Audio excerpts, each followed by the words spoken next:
Hello and welcome, Gary Beck, Naturopath here, and today a little chat about flavourings.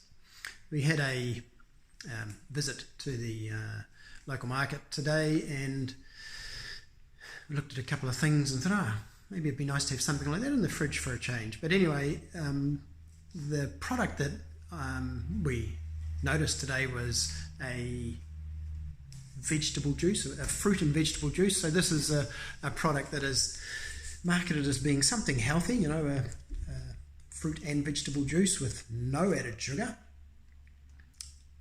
Anyway, that's one point. It did have, however, natural flavourings, and so I thought, well, maybe I should have a little word about natural flavourings, because it's a term that we see in foods and drinks. Natural flavours, artificial flavours. Sometimes a food will in fact have a combination of both natural and artificial flavours, and you'll see that on the label. So what is a natural flavouring? Is it something that is good for us? And really, what is it? So if you look up the definition, the FDA has a little statement regards what a natural flavouring is.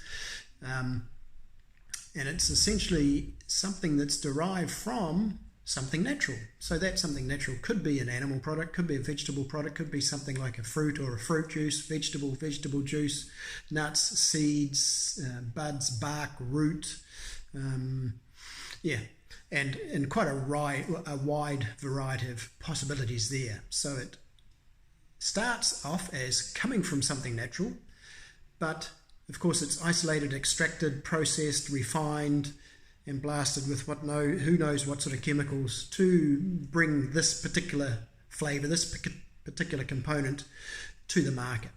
So it means that a natural flavouring simply is derived from something natural, but the end result is certainly not what I would term as something natural. Certainly not something that occurs naturally in nature, which is more what my interpretation would be. So when it comes to the difference between a natural flavour and an artificial flavour, an artificial flavour is generally going to be derived from some petroleum-like ingredient, highly synthesized to give that end result.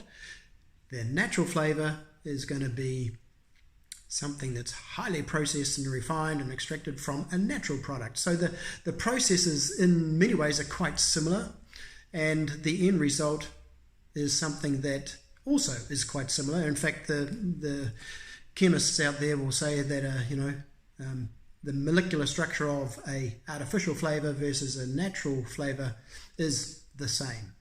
And of course, that's true. It's the same chemical element, and it's been highly refined and processed to get it to that point. So, the take home from that is, just because it says it is a natural flavour doesn't mean that it's really something natural and something good for us. In fact, flavours, there's a lot of controversy about flavours and what they are and what they do. If we consider that flavour is something foreign, if you get a piece of ripe fruit, it will be sweet, it'll be juicy, it'll be tasty, and ideally there'd be no need to add something into that. But the fact that when we get a refined food, so as the example that I mentioned earlier, a fruit and vegetable juice product, it's reconstituted, it's been filtered and pasteurized and bits and pieces, and of course it will naturally lose some of that original flavour. So they've got to dump something back into it. They might use a natural or artificial flavour. It depends on the company and what they're trying to market to, or who they're trying to market to. But rest assured, it's not really what our body wants. So natural versus artificial, not a lot of difference other than the source of that ingredient. So I hope that clarifies a little bit today on what natural flavours are and why you perhaps don't really want them in your food. Hope you're having a good day. Bye for now.